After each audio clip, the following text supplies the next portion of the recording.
Three Billboards wobbles during its tightrope walk between comedy and drama, but is kept on course by careful direction and two fiery performances.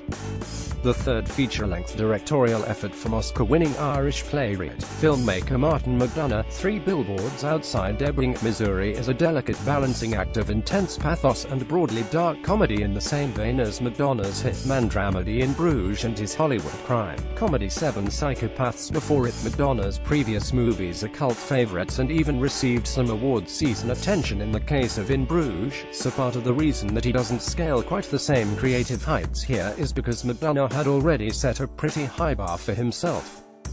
Nevertheless, the filmmaker's third feature is still one of the kind and among 2017's more unique offerings. Three Billboards wobbles during its tightrope walk between comedy and drama, but is kept on course by careful direction and two fiery performances. Three Billboards is set in motion when Mildred Hayes, Frances McDormand, a divorced mother whose daughter was murdered and raped 7 months earlier, decides to take an unconventional approach to calling out the police in her town of Ebbing, Missouri, for the failure to find her daughter's killer.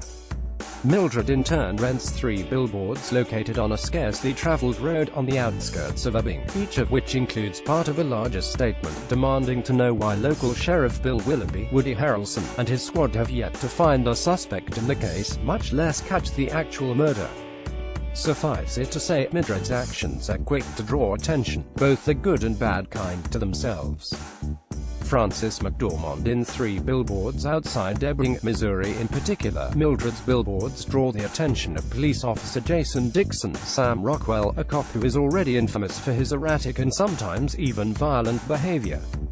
Mildred, however, refuses to be intimidated by either Jason or anyone else in town for that matter, even as the people close to her, such as her son Robbie, Lucas Hedges, find themselves in the crosshairs of her battle with the Ebbing authorities. Question is just how far is Mildred willing to go in order to get justice for her daughter, and can either she or anyone else, for that matter, ever really find it? McDonagh's Three Billboards screenplay, like his scripts for his previous films, frequently oscillates between Coen brothers-esque bleakly offbeat humor and raw drama in the blink of an eye. It's a very difficult balancing act to keep up without giving audiences emotional whiplash, and because McDonagh sustains it for large chunks of Three Billboards, those moments where he either fumbles or fails stand out all the more for it. Ultimately, the movie hits its targets more often than it doesn't, and even succeeds at throwing some curveballs when it comes to the trajectory of its plot threads and overarching storyline. Three Billboards itself likewise juggles elements of a political satire, where McDormand and Rockwell represent the extremes of the left-right divide in the US, and Harrelson the middle, with a sincere narrative about the ripple effects that a horrific event has on the lives of those around it. The film doesn't have equal success at being both of those things throughout its runtime, but its character drama in particular manages to have an emotional impact thanks to the efforts of its cast. Sam Rockwell and Frances McDormand in Three Billboards Outside Ebbing, Missouri. McDormand and Rockwell have been generating lots of awards buzz for the respective performances in Three Billboards, and that hype is certainly deserved. Their characters are both very damaged people for very different reasons, what with Mildred being an abuse victim whose righteous anger cloaks the guilt she feels about what happened to her daughter, and Jason being both a hot mess of toxic masculinity and an aging mama's boy. These roles allow for moments of levity and somber drama alike, which McDormand and Rockwell handle with grace and skill, in the process delivering two very different tour de force performances.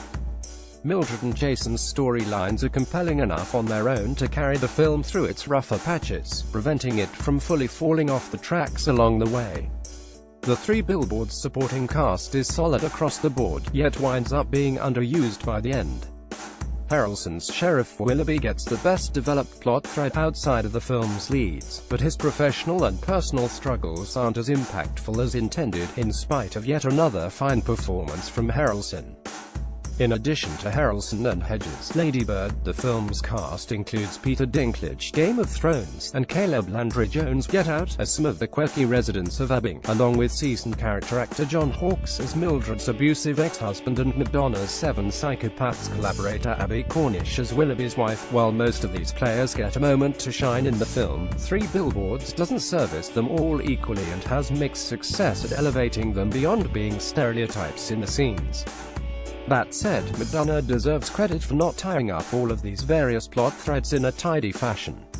Like in real life, not every conflict here gets a clean resolution.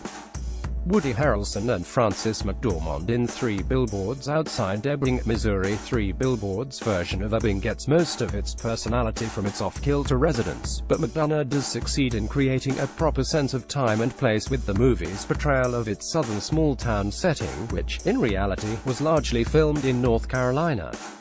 The scenery doesn't lend itself to quite the picturesque visuals of In Bruges, but McDonagh and cinematographer Ben Davis, who also collaborated on 7 Psychopaths, managed to capture some striking imagery here while still keeping the film intimate in its scope and focus.